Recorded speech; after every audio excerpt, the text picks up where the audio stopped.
Welcome, everyone. I'm Sandra Williams. I'm the Executive Director of Restore Hope Liberia. Thank you for joining us this evening. With COVID restrictions on travel and events, we're looking for new ways to connect others to the heart of Liberia. So this is our first event, and we'll be doing a number of these over the coming months to share more about Liberia's past, its present, and its future. We will take questions towards the end, so feel free to use the Q&A feature to submit your questions. For those of you who are new to Restore Hope, we work in northern Liberia in a remote community called Kolahun. We support the most vulnerable with services in health, education, and economic development. And this past year has been a focused one for Restore Hope. We have strategized on how best to make an impact over the next 3 years. And it's an exciting time to be part of the organization because we are poised for growth and we're ready to expand our work. We've been in Kolahun since 2014, which was during the West African Ebola epidemic. This was the worst Ebola outbreak in human history, and it devastated communities across West Africa, including Kolahun. And we knew it would take dedicated and holistic support in order to rebuild. I joined Restore Hope Liberia in 2015 when the organization officially formed, but our co-founders have extensive experience in Kolahun even prior to this.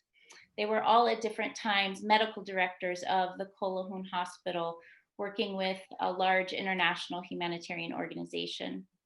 They are all physicians working in global health, and together they've worked in about a dozen countries in some of the worst humanitarian emergencies, and yet they maintained their connections with Kolahun. These are seasoned aid workers, and it was this place and these people that made an impact on them. I worked with one of our co-founders in 2010 in Central Africa on a health program. And in 2015, I was working in Sierra Leone on the Ebola response, and he contacted me and said, I'd like you to get involved in this effort we're working on in Liberia.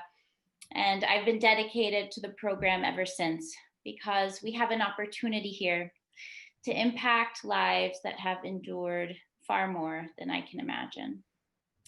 Liberia is often overlooked on the global stage in terms of the dire need that's present. And we recognize that the number of humanitarian emergencies and crises is ever increasing. And we see something in Kolahun that is worth investment. I want to give you a little bit of context about Liberia before we focus in on Kolahun specifically. Liberia experienced 14 years of civil wars from 1989 to 2003. And these wars were horrific and devastated every family. Children were recruited as child soldiers, made dependent on drugs, used as tools of war, as was rape. There was unspeakable brutality. 250,000 people were killed. A third of those were children. This is very recent history, 1989 to 2003. So those child soldiers who survived, those young people who survived are now my age, likely with children of their own, and they are trying to forge a new future for their country. And then just 11 years later, the Ebola epidemic hit. And I think we can appreciate the disruption and the devastation that epidemic caused, given our current experience with the COVID pandemic. And as a comparison, the Ebola virus disease is a case fatality rate of about 50%. So it just devastated the country, and the gains that they had made in rebuilding the health systems, education, improving the economy, those were all but erased with 2 years of a raging epidemic. And it was at this point that Restore Hope Liberia intervened in this post-emergency period to provide services in the 3 critical areas needed to overcome poverty: health, education, and economic development. And we recognize that these are long-term investments. We're here together tonight to share more about the community of Kolahun, the challenges it faces, the innate resiliency of Liberians that we're building upon with our programs. And it's that fundamental value that these lives matter, that they have so much to contribute, that we are committed to championing them and to support them in their journey out of poverty. I want to introduce our guests tonight, Vamba Sherif and Dr. Andrew Cole. Both are from Kolahun, and both are advisors to Restore Hope Liberia, and their insights and contributions are invaluable to our work. Vamba is a lawyer and an author. He has 5 published novels out. One is Land of My Fathers, about the founding of Liberia. He's joining us tonight from his home in Amsterdam.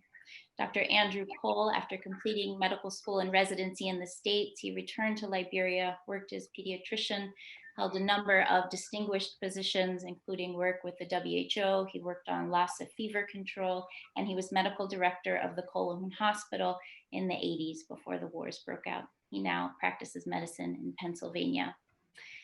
I'm especially grateful that Vamba is joining us live tonight, given it's 1 a.m. in Amsterdam right now. We discussed recording his segment, and he said, no, we would lose too much with a recorded piece. And I think that just speaks volumes to how much Kolahun still means to him and what a special place this is. So Vamba, I'm going to hand it over to you now. Thank you so much, Sandra. Thank you so much, all of you, for attending this event tonight. I was born in Kolahun in a compound called Sherif Quarter. Sherif Quarter is located just off the main road of the town center. During my childhood, Sherif Quarter crawled with life. We had more than 100 people occupying the 5 houses that made up the compound. One of the houses belonged to my mother. At one time, an American family stayed in that house. I remember that at any given moment, you could find members of my family cooking, splitting firewood, going to the market, tending to heaps of bananas that were kept in boxes under the mango trees in the yard. I remember mothers caring for their children, group of women pounding rice in mortars that stood around the kitchen. My 2 elder brothers who inherited the home from my father, who passed on when I was a child, were the head of the family. These 2 brothers were very hardworking people. Looking back at that period now, I am amazed at how they managed to hold such a large family together. My brothers were always busy, tending to the farm, which was located a 2-hour walk from Kolahun, or they were building an extension to the compound or attending to guests.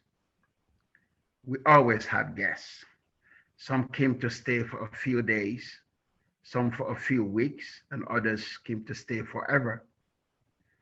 The guests came from all over Liberia, but also from Sierra Leone and Guinea, our neighboring countries. Families in Africa are related across the borders, and so are our languages. I grew up speaking Bandi, Mende, Mandingo, some Gisi and Loma, languages that are spoken in these 3 countries. My life in Sherif Quarter began every morning with fetching water from the well early at dawn and sweeping the compound.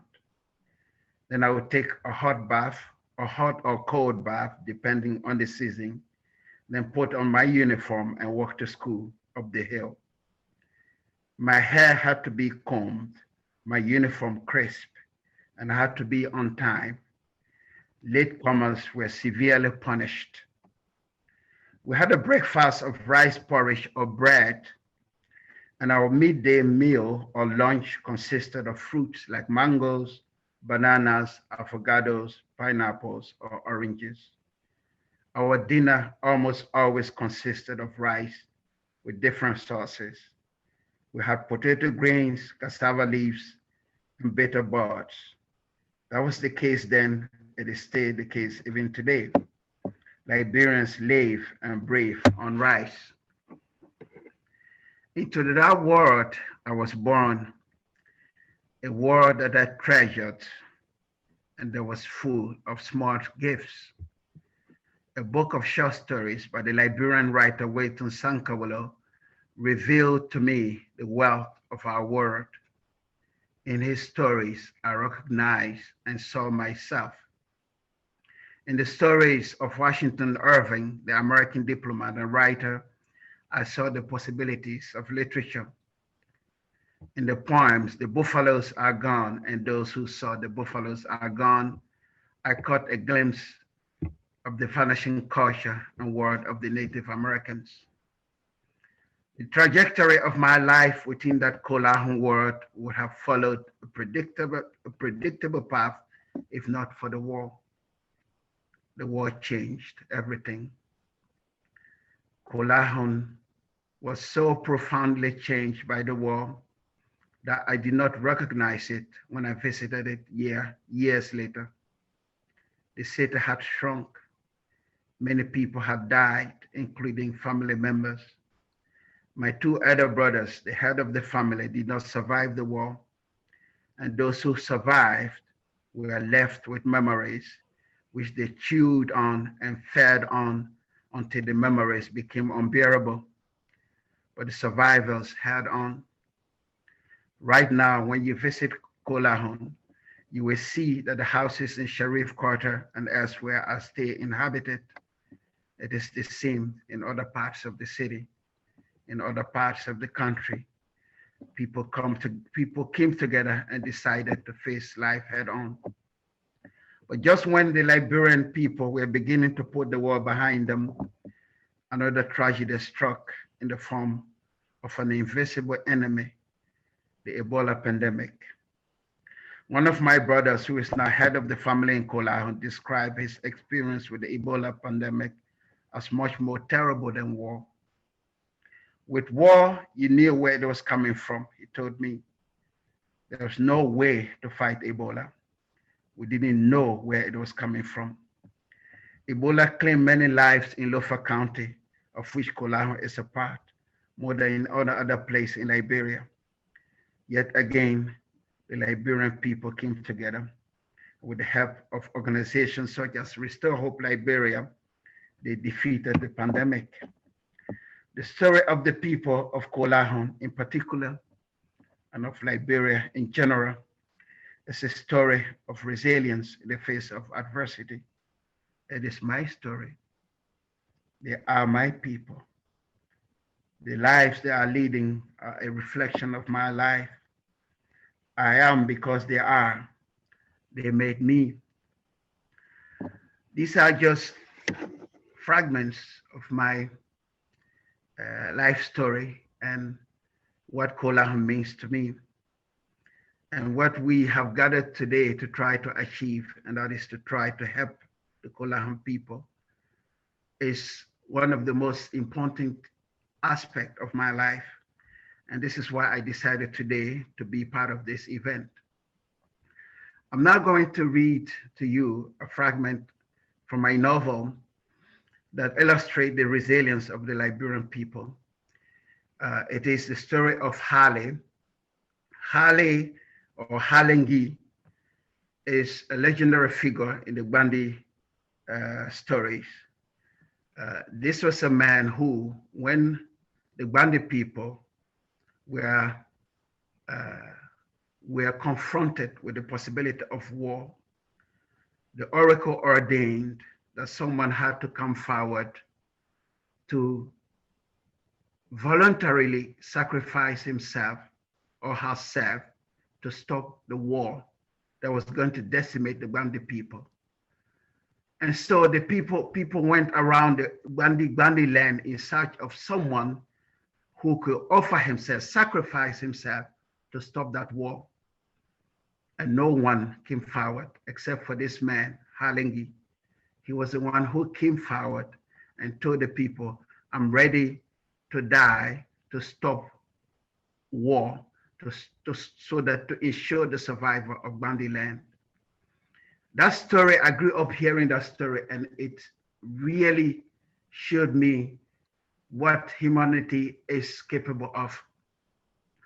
And so when this happened, the tragedy of Liberia is, despite the sacrifice of Harley, war came to Liberia. And so I wrote a novel that tells the story of this man and his descendant, who is also called Halengi, or Hale in present day Liberia. So this descendant is now caught up in this war, and he's trying to do everything to understand this war. But how can you stop war? I mean, in a place where you don't have weapons. He's not a powerful man. He's a child. So he thought, perhaps if I draw war, if people see the drawing, they might know how horrific war is. So this is Harley, my character, at the end of the novel, in present day Liberia, drawing war. I went to my room and sat at my table. I tore a page out of my sketchbook and sharpened my pencil. I willed it to draw the perfect lines and curves, and in my hand, the pen felt at home. I knew now that I could not draw war in the form of falling men, scorched homes, famine, dead rats, cats, or dogs, not even in the form of plagues and diseases often associated with war, not in the form of children with guns or women humiliated or killed, and not in the form of skies that rained blood. I was certain that I could draw war only by contrasting it with love. So I drew my ancestor Harley, the man who offered his life to avert war. Human aversion to war could arise only out of love for other human beings, and Harley's will to stop war could have arisen only out of his love for other people. So I drew him with confidence hitherto unknown to me. I drew Harley with the body and the shape of our land, with all its challenges and differences, with its terrible past and present. For a face, I gave him that of the dreaded masked being, paying close attention to the sharp lines of the nose, the curves of the beak, the pyramidal features of the whole face, and in the eyes, I drew the terror and the longing of the commander of the fighters. 7 arrows of pain were pointed at Harley, sharp arrows that dug deep into his sides. From his eyes dropped tears that stood for the sorrow of the land. As I drew, concentrating on the stream of tears over and over, erasing and redrawing, striving towards perfection, I imagine him coming down the hill, bearing the faces of his people with him, hoping they will remember his act and seeing what they could be and could still become despite everything.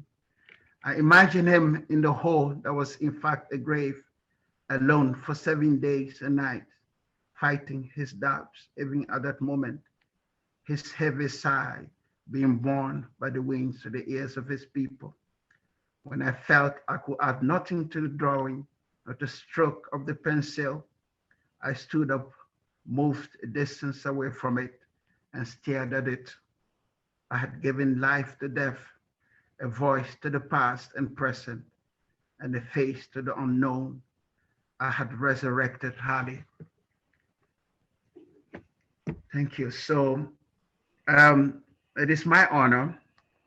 I don't know how much I have,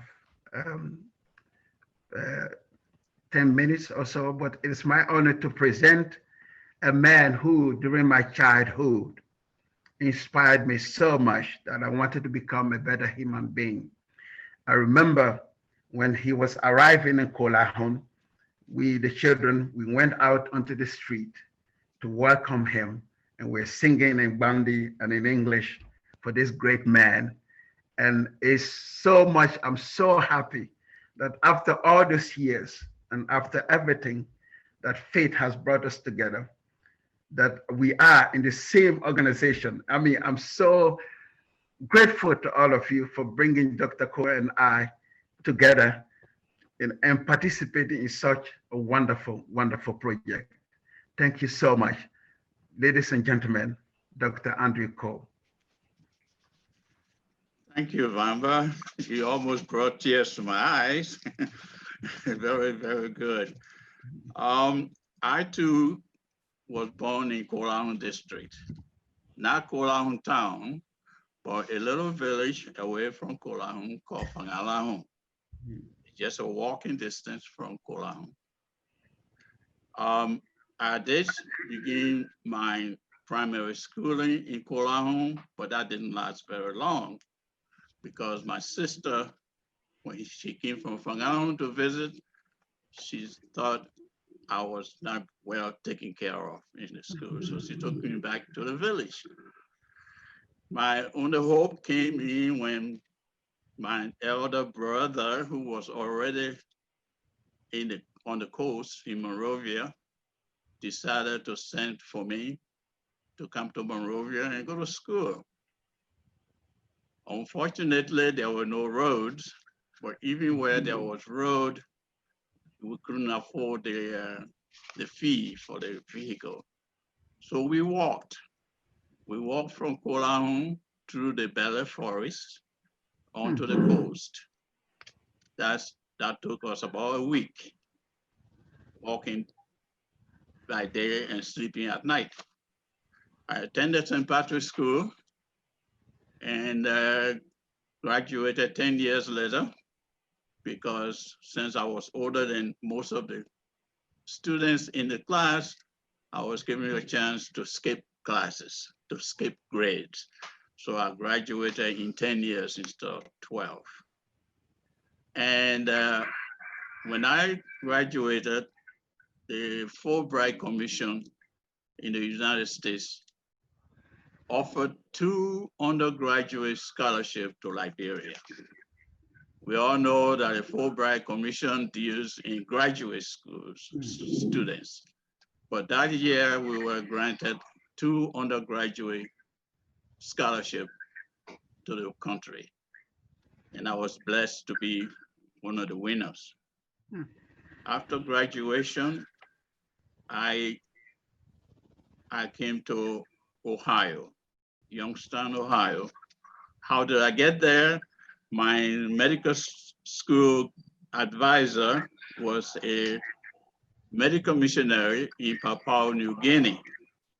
And he said, since you intend to go back to Liberia, you should practice in a community hospital that's large enough and that's not highly specialized, but not too large that you won't be able to study.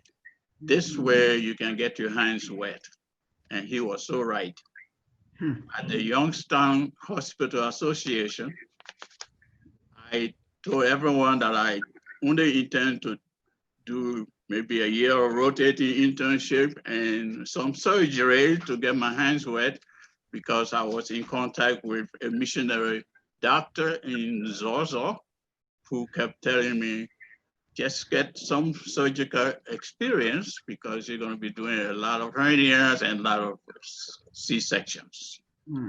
So I did a rotating internship and 1 year of surgery and returned to Liberia in 1974. I went up to Zorzor to work with this missionary doctor, and we worked together so well. After a year, he said, I think I can leave Zorzor Hospital in your hands with clear mind, clear conscience. So he left, and I was there for the next 2 years. However, I decided to come back to the United States and do a full pediatric residency and return to Zorzor. upon my return, I actually did not go to Zozo. I went to Phoebe Hospital, where I met my wife, and we worked there until 89. Actually, I moved to Kolahun in 1983 to become the only resident physician in a long time. And in Kolahun, I was asked, what can we do to keep you here? Because we have doctors that come and don't stay anytime and leave. And I said, the best way to do that is to not frustrate me, because I will get frustrated if I can diagnose a patient and have no drugs to treat that patient. And that's how I will leave. And so they decided that the Bandi Farmer Cooperative granted me $10,000 loan to start a revolving drug fund.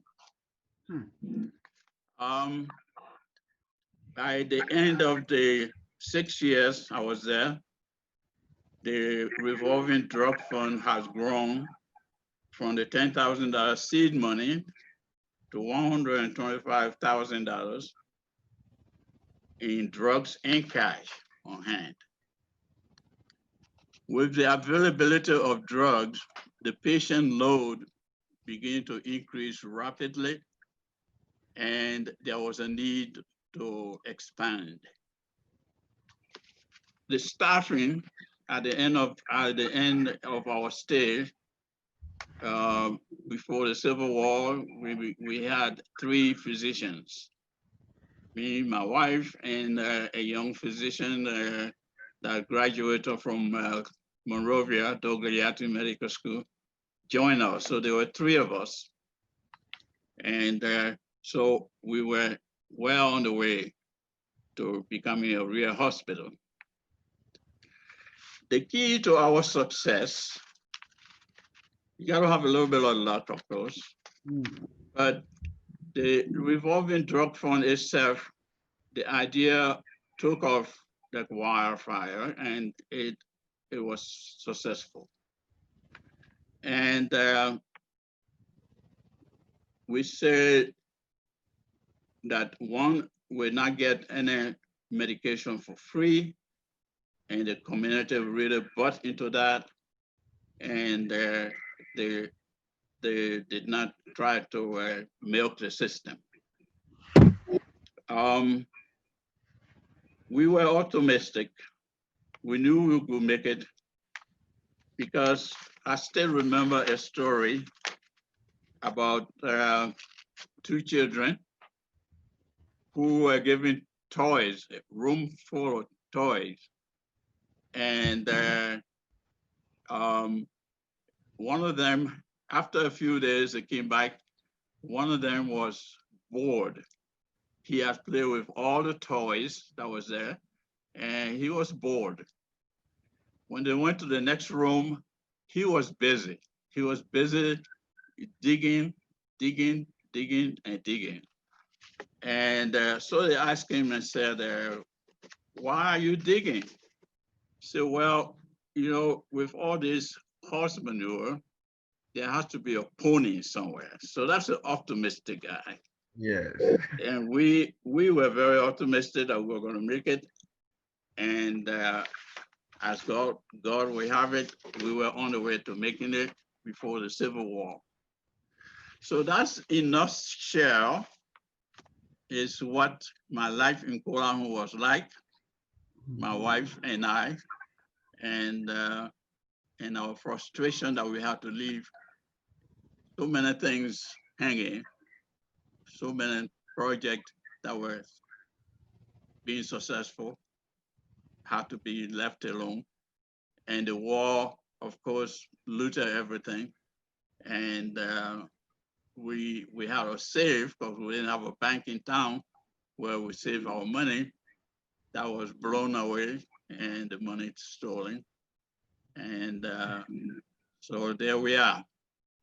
That's Kolahun in a nutshell. And that's my experience in Kolahun. Thank you. Thank you, Dr. Cole, for sharing that history of Kolahun and your perspective on what's sustainable for Kolahun. Thank you, Vamba, for sharing your reflections, for your reading. I'd like to open it up to questions now. I have one question here for you, Vamba.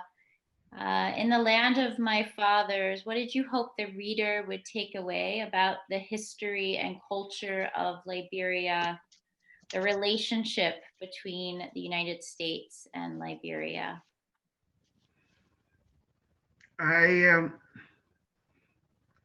What I wanted to be the takeaway was this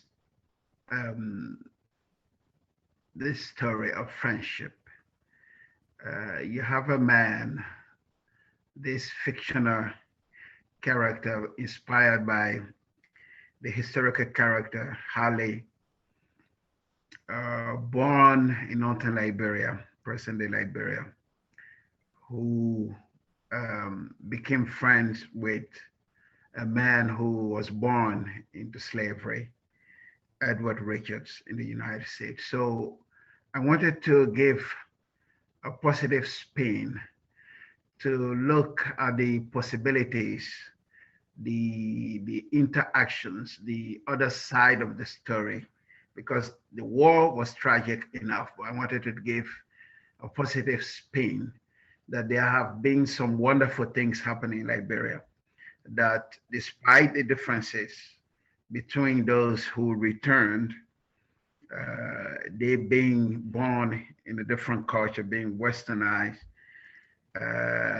despite and the tragedy that led eventually to the war, that there was this possibility of friendship.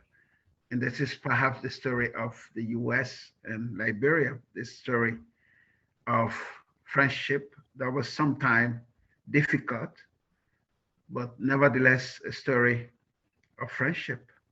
And this is this is what you get reading this story of this man who left the United States, came to 19th century part of West Africa, traveled to the northern Liberia to preach the word of God, and then met this Gandhi man, this very remarkable man. And despite the differences between them, they became good friends. So that's the message of hope, of friendship. Thank you, Vamba. It is a fascinating and complex history, for sure. Thank you. Dr. Cole, I have a question for you. Can you compare and contrast the challenges that the people of Kolahun faced in the 80s versus today? Well, of course, today, I've been away for a while now, but the challenges in the time in the 80s when we were there were am I getting an echo? Okay. Well, the opportunity they had, let me say that, was that the Bandi Farmer Cooperative was so successful because everyone was growing something, either cocoa or coffee, and they got fair price for them, and encouraged them to do more farming. So the Bandi Farmer Cooperative became very successful. The challenges, of course, was the roads. Road to farm or to town was non-existent, and it would be the same as today. The main road from Monrovia to Kolahun is almost non-existent, and but I'm not sure how many people stay in the crop, cash crop business. But even if they were growing their coffee and cocoa, who is managing it? Who is buying it from them? During the 80s, Liberia had a Liberian Marketing and Produce Corporation, and they would buy their produce from them. So I'm not sure if people are doing farming at this time. So that would be a challenge. I'm not sure what it is. That's about the best I can do, having been away for more than 20 years now. Thank you, Dr. Cole. And can you tell us what are your hopes for this community, for your hometown? What would you like to see happen in the next, say, 5 years? I would like to especially see the hospital back to where it was going to be. It was in the process. It was work in progress, but it was we could actually see the result of all the work. If I would like to see the hospital reestablished, and we can do that again through the revolving drug fund. If it is as successful as ours was, the sky is the limit, and that's what I'd like to see. As far as other things like produce marketing, I'm not qualified to comment on that. I'll leave that with the political leaders and so on. Thank you, Dr.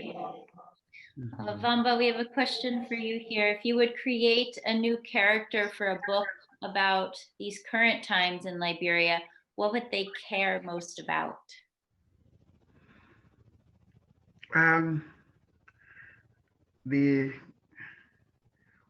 The climate in Liberia is very political. I've not written a political novel. Perhaps I will write about, I'll write a story about a woman who is into the Liberian politics, who, from our perspective, or like an outsider, a Liberian woman who is not perhaps involved in the politics, but who is looking at the Liberian politics from the outside. Perhaps I'll do that. I haven't written a novel from a perspective of a woman before. It could be a great challenge. Yes, we need women characters in Liberian literature. Good, great women characters. I would do that. That would be fascinating. We have a question here coming in. Please, can you tell us a little bit about the life of the children, women, families that RHL is helping in Kolahun and some success stories? Sure. We enroll the most vulnerable children in our program. These are children who have been survivors of Ebola. They are either orphans, they may have a disability, they may have only one caregiver who has a disability. These are children who otherwise would not be in school, and we support them with monitoring their health care, coordinating with the Kolahun Hospital to ensure that they receive the care they need. We enroll them in school, we provide after-school tutoring, and we also support their caregivers and their households to ensure that they can maintain their nutrition, that they stay as much above the poverty line as possible. Some success stories. We have a woman in our program who is now a weaving instructor. She had a traumatic experience during the war years, and she was, since the wartime, she had still been living out in the bush alone. And Restore Hope went and found her, brought her back into community. And through her work with the Women's Weaving Cooperative that we support, she is now, as she says, she can go amongst her friends. She now provides some support to others and is an instructor with our weaving program. There's a young girl in our program who's probably maybe 14 now. She is deaf and mute, and up to last year, she had never experienced school. She was living a very isolated life, as you can imagine. She has a very caring father who reached out to us, and through our support, she now attends a school for the deaf in a nearby town, and she has friends. She's smiling. We visit her often and support her her and her family on a monthly basis. So we work with the most vulnerable because we feel that we will be lifting the whole community by lifting them up and by destigmatizing some of the issues that create divisions even today. We support many children who are epileptic or their caregivers are epileptic. We support Ebola survivors, and those issues, there's still a lot of fear and disinformation about those. So we try and combat that and to bring them into community to feel supported so that we can work together with the people of Kolahun to empower them for a better future. I think we are getting close on time here. I hope that you have come away from this evening with an appreciation for Kolahun, about where it's come from. And I think that the transformation of this community is within reach. As Dr. Cole was saying, the sky is the limit. We have an incredible team on the ground. They are implementing these programs in health, education, and economic development. We've recently launched a new project integrating group therapy to treat clinical depression with women's empowerment initiatives. And we have plans to deepen this work in 2021 and beyond, yet we can't do it alone. We would be so grateful if you would consider making a gift with us. You can give through our website. There's a donate now button. You can contact myself or Carrie Maloney, who runs our development efforts. And we accept credit card or check, wire transfers, or gifts of stock. And for the first 10 people who donate tonight, they'll be receiving Vamba's novel, Land of My Fathers. It is a captivating and evocative story about this country that needs a hand up, a handout. Beyond that, we're looking to grow our network and get the word out about Restore Hope Liberia. If you've enjoyed this evening's event, please consider sharing it with others who may be interested as well. On behalf of Restore Hope Liberia, thank you for joining us this evening. Thank you, Vamba. Thank you, Dr. Cole. Thank you. Thank you, Sandra.